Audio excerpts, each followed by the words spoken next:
দোকান থেকে না কিনে খুব সহজে বাড়িতেই তৈরি করে নিন দোকানের মতো মুচমুচার ডাল চানাচুরগুলো। দোকানের মতো একদম মুচমুচা হবে চানাচুরগুলো, আর খেতেও হবে খুব ভালো। দোকান থেকে কেনা একদম ভুলে যাবেন।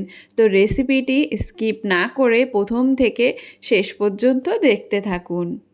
তো ডাল চানাচুরগুলো তৈরি করার জন্য আমি প্রথমেই এখানে ছোলার ডালটাকে ভিজিয়ে রেখেছিলাম। হাফ চামচ আমি এর মধ্যে বেকিং সোডা দিয়ে দিয়েছিলাম। সোডা দিয়ে এটাকে আমি 4 থেকে 5 ঘন্টার জন্য ভিজিয়ে রেখেছি।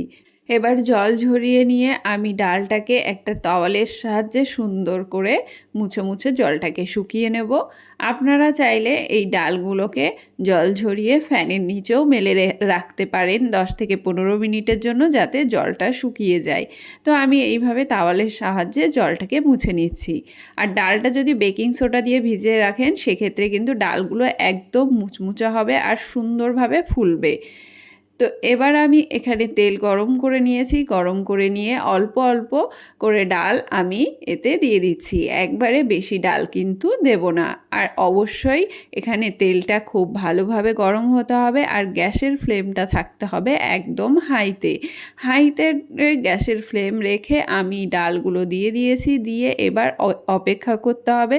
কোনো রকম নাড়াচাড়া করার কোনো প্রয়োজন নেই। ডালগুলো আস্তে আস্তে ফুলে ওপরে ভেসে উঠবে।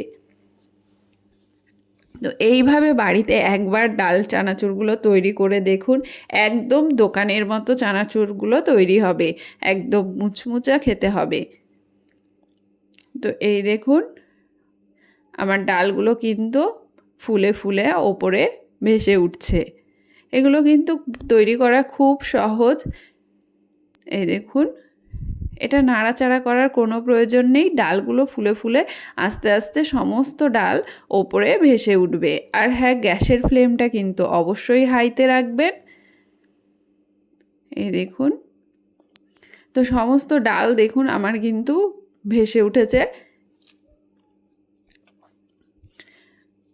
তো এইবার আমি এই ডালগুলোকে আপনাদের দেখিয়ে দিচ্ছি। এই দেখুন, আমি আপনাদের ভেঙে দেখাচ্ছি। এই ডালগুলো কিন্তু খুব গরম, ধরা যাচ্ছিল না, তারপরেও আমি আপনাদের একটু দেখিয়ে দিই যে ডালগুলো কতটা মুচমুচা হয়েছে। এই দেখুন বন্ধুরা, হাত দিয়ে সামান্য একটু চাপ দিলেই কিন্তু একদম ছাতুর মতো হয়ে যাচ্ছে। এরকমভাবেই তৈরি হবে। আপনারাও বাড়িতে এইভাবে তৈরি করুন। একদম দোকানের মতো মুচমুচা ডাল চানাচুরগুলো তৈরি হয়ে যাবে। এবার আমি সমস্ত ডালগুলোকে তেল থেকে নামিয়ে নেব। আর গ্যাসের ফ্লেমটা এই সময় আমি লোতে করে দেবো, কারণ ডালগুলো সম্পূর্ণ ভাজা হয়ে গেছে। এবার গ্যাসের ফ্লেমটা হাইতে রাখলে ডালগুলো পুড়ে যেতে পারে।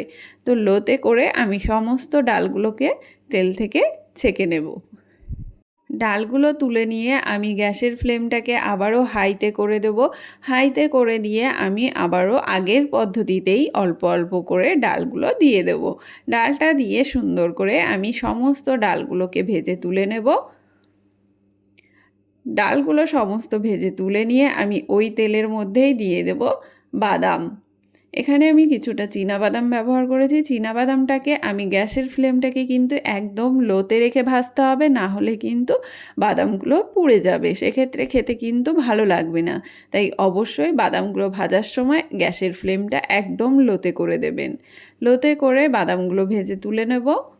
বাদামগুলো যখন দেখবেন ফুটতে শুরু করেছে তখন বুঝবেন যে বাদামগুলো ভাজা হয়ে গেছে।